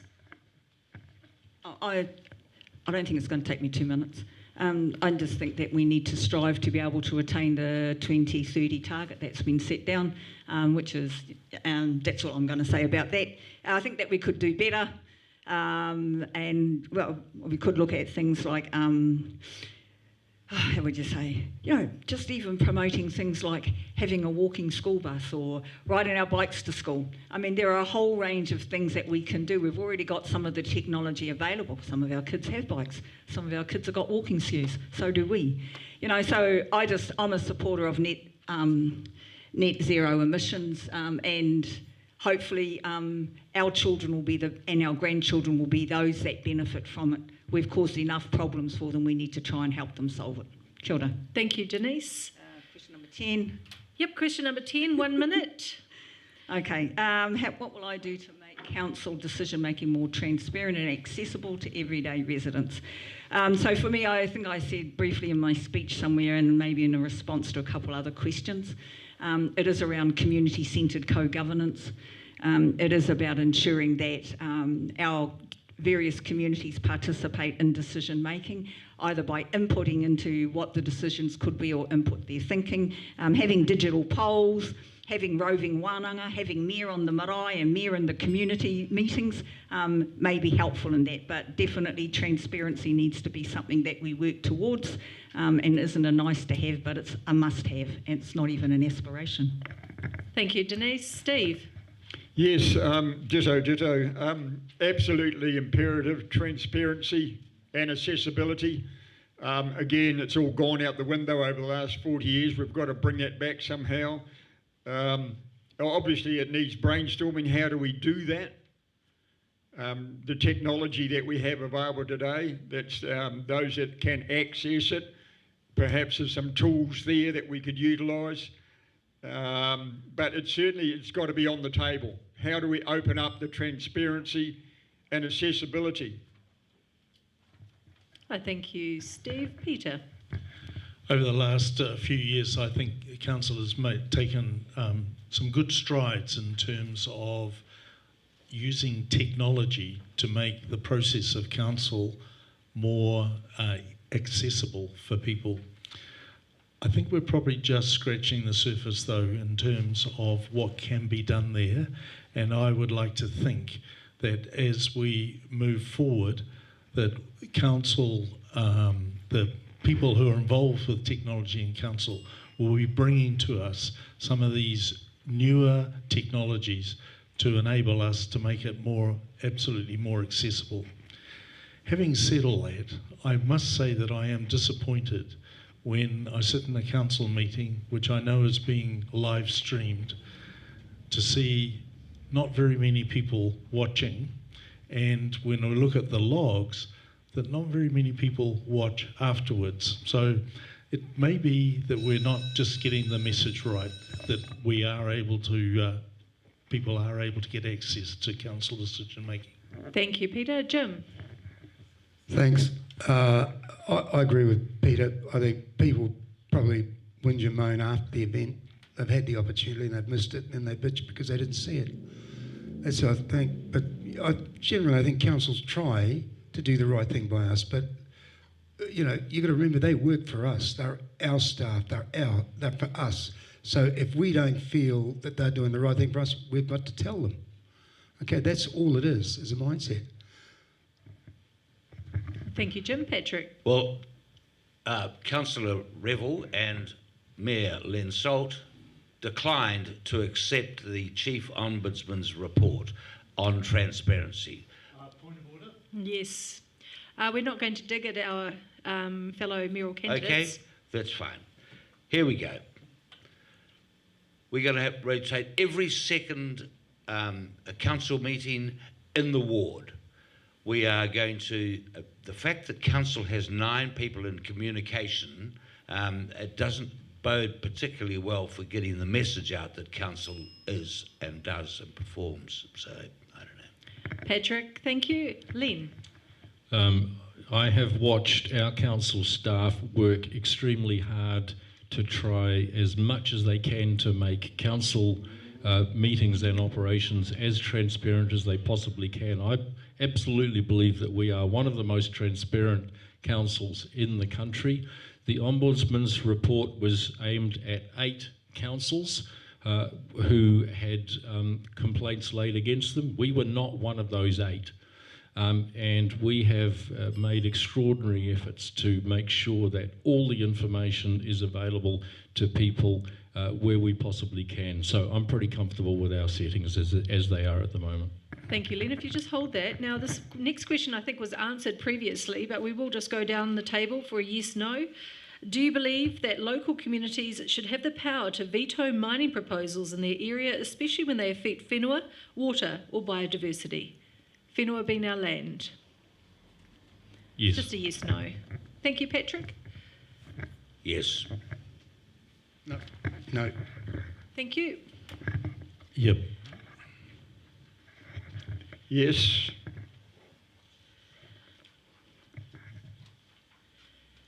It's a yes-no, Denise. Yes. Thank you. Right, question 12. And this one is 2 minutes. There's only a couple of questions to go. What is your plan for addressing underinvestment in rural infrastructure such as roads, pathways, internet access and emergency response? You have 2 minutes. Okay, I'll start at the end. Emergency response. This is recently Te Whāraki Manawa Hene Hauraki released a research called Hauraki Māori Responding to Cyclone Gabrielle. And it looked at, and it has a whole range of responses and strategies in there, designed by local people who lived here and who still live here, around looking at emergency responses. So some of those answers are already there for us.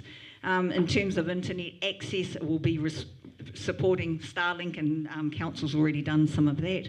But I think that we would need to be looking at a model and a financing model that would consider multi-metric budgeting, and that would look at including social impact, and it would look at also looking at what equity looks like and how we achieve social impact across our infrastructure. That's in terms of roads, footpaths, internet access.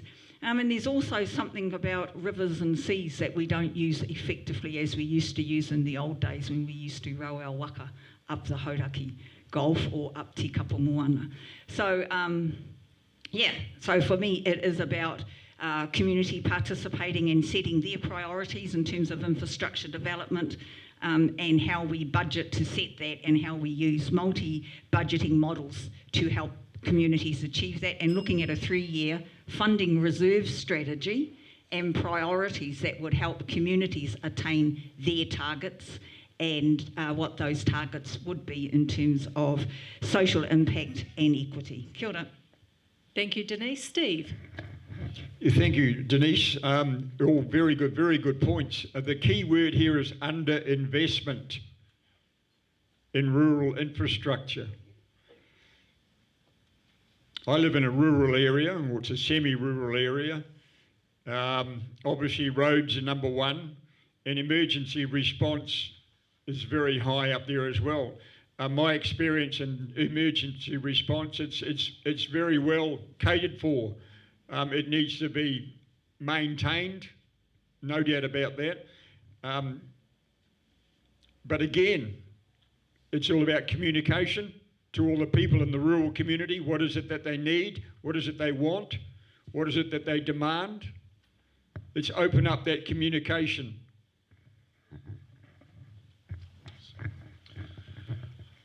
Steve Hart and I actually like each other, but we don't always agree. But I agree on this, that the key word there is underinvestment. And the question is making an assumption that there is an underinvestment. And where I'm at the moment, I can't comment as whether there is underinvestment or not. However, what I would say is, as I said in my 5-minute speech, a priority for me in this new triennium will be focus expenditure on core services first. And core services includes roads, footpaths, water and waste, wherever that takes place. And so if there is an underinvestment in certain areas, then I would expect part of the priority expending in those particular areas, water, roading and waste, would be addressed. Thank you. Thank you, Peter. Jim? Thanks, Peter. When I decided to campaign, I made a statement saying that I wanted council to acknowledge that the community came first and compliance to central government came second. Len hit the nail on the head earlier when he said there's just not enough money left by the time we pay for compliance. Reallocation of funds, if we could just curb some of those professional consultants and legal fees, there would be more money in the pot. But it seems to me that it's just a gravy train for the suit and ties. And the people like you and me, we get what's left, and which is generally nothing, because the government gets changed every 3 years. They come in with new ideas. They ultimately just muck it up. They continue to borrow money, and then they want this done, they want that done, and that just reflects that we get less time from the council staff and what's left with the money. We have to focus on ourselves first, and compliance to council, to central government second. If we don't meet their deadlines, what are they going to do? Put us in jail? I mean, we should be able to go back to the government and say, listen, we just don't have the staff, we don't have the time, we want some lenience on your compliancing. Thank you, Jim. Patrick? Underinvestment in rural infrastructure, such as roads. Roads are all district funded, so we look after all the roads other than state highway. But what's happened is that we've had major contracts let, just by way of example, up in Coromandel town and further north into Colville. There the road, they've abandoned the depot, they're now based in Whitianga, so any activity that has to happen on that road, they've got to transport a truck, 2 men, because they can't have 1 man with a chainsaw operating the chainsaw, up to there. It's hours of transport each, so they only have a very ineffective period to work during the day. Then they've got to travel back to Whitianga. Why not? We've got a perfectly good depot there. Why not reinstate it? So pathways, if you look at the likes of Wharakaho, where they've been waiting for 30, 40 years, I believe, to have sewage connected to Whitianga. Well, there's a whole raft of different things. It's on a state highway, 25, so NZTA have got some involvement. There is some footpaths, that's district funding. Then there's also some benefits for this sewage and reticulation of water. Again, district funds, but there are benefits to the owners. So it's got to be a complete mix. You can't just turn around and say, you'll do that. You've got to basically negotiate the thing. Now, as to internet access, well, I'm afraid everyone has to pay for internet access, and I don't see how suddenly we're going to give free internet access. You pay for it. Emergency responses.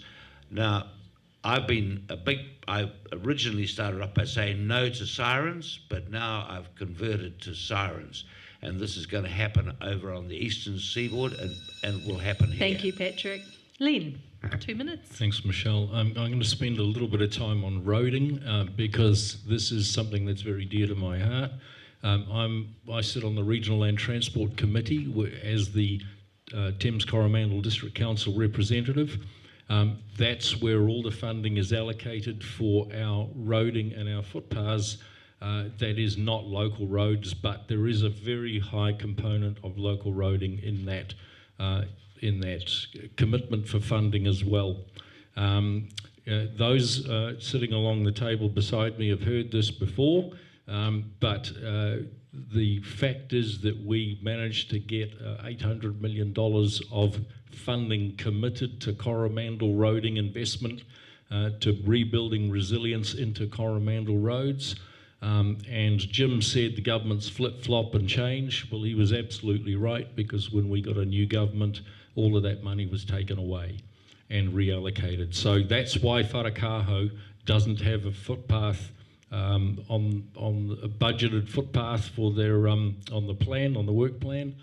This is something I will continue to push for, because in the Coromandel, all of our economic, our social, our well-being depends on roads. If you can't get access to and from the different parts of the district, then your business cannot survive. You cannot get to your holiday home. So we need investment in roading, we need consistent investment, and without that, we are all going to struggle. So I'll continue pushing for that investment as long as it takes. Thank you, Len. Now we have 2 more questions. One is a yes, no, and one is a 1 minute. Right, the first one, it's question 13. Yes or no, would you support publishing a breakdown of where rates are spent by ward or area? Yes or no? No,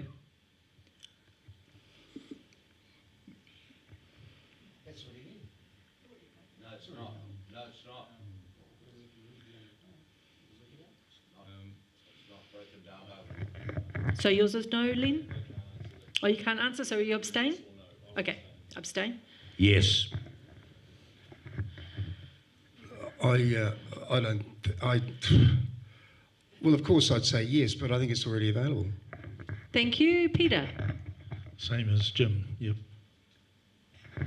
Transparency, yes. Yes, thank you. Yes. Thank you. And afraid, Denise, that this question starts with you. It is 1 minute. Okay. Our last question, thank you for your time, everyone. Your view on whether or not Thames needs a new pool. Well, I would hope that the new pool doesn't get built on a urupa. So that's the first part of my response. And the second part is that if community has said for a number of years, I think over 26 years now, that it needs a pool, so I think the council needs to get ahead and look at designing that, but it needs to be fit for purpose, and it needs to be future-proofed, not for what we needed 20 years ago, but what we're going to need in the future. And so I think that we need to consider those things, and of course it's going to be a rating cost with that as well. Kia ora. Thank you, Denise. Steve? The Coromandel desperately needs an Olympic-sized swimming pool, there's no doubt about that. And the obvious logical location is Thames, because of its demographic, its connection to the wider community, not only to Coromandel but out through the Hauraki as well. But let's not spend another $147,000 on consultants to tell us where to put it.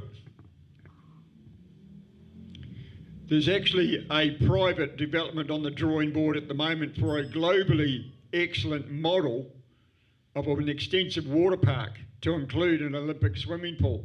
The ideal would be for TCDC to get behind that and fast track it and support it. As I said, it's a private enterprise.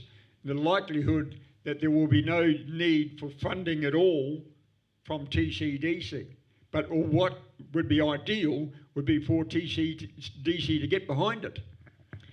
Thank you, Steve. Peter? Absolutely, Thames does need a pool, and if that needs to be a new pool, we've got to have a pool. That is a view that I believe is shared universally around the district, apart from one person whom I spoke to and said, we've got the Kawaranga River, why don't they just swim in the river?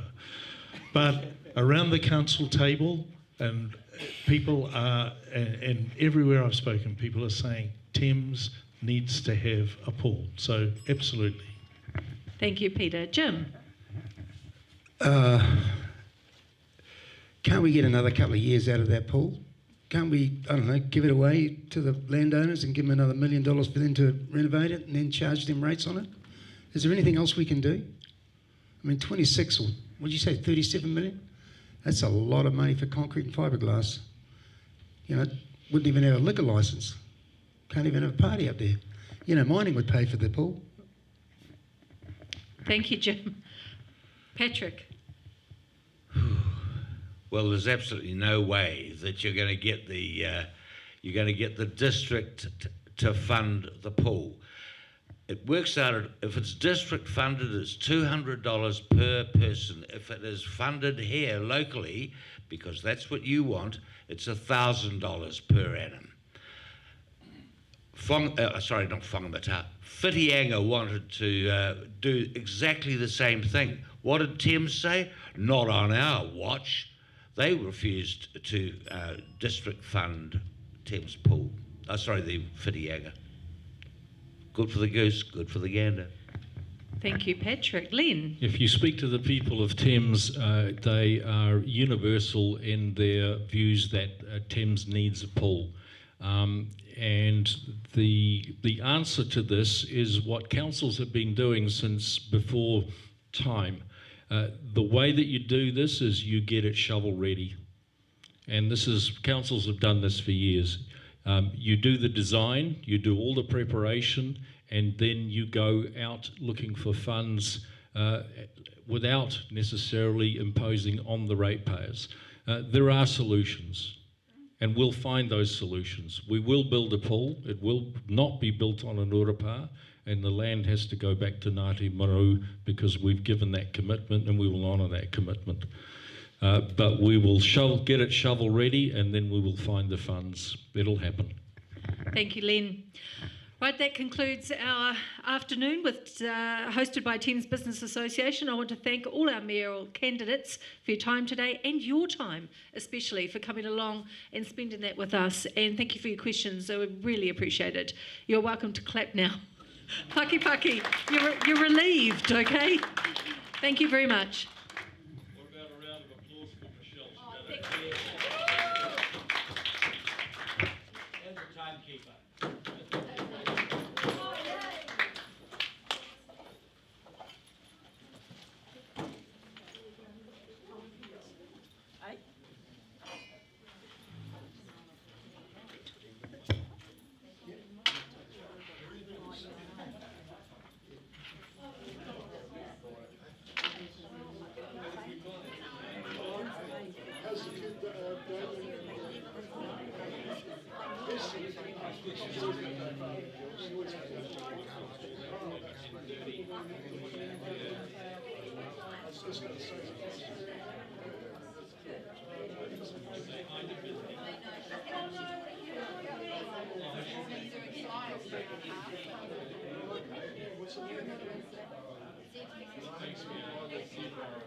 Tomorrow.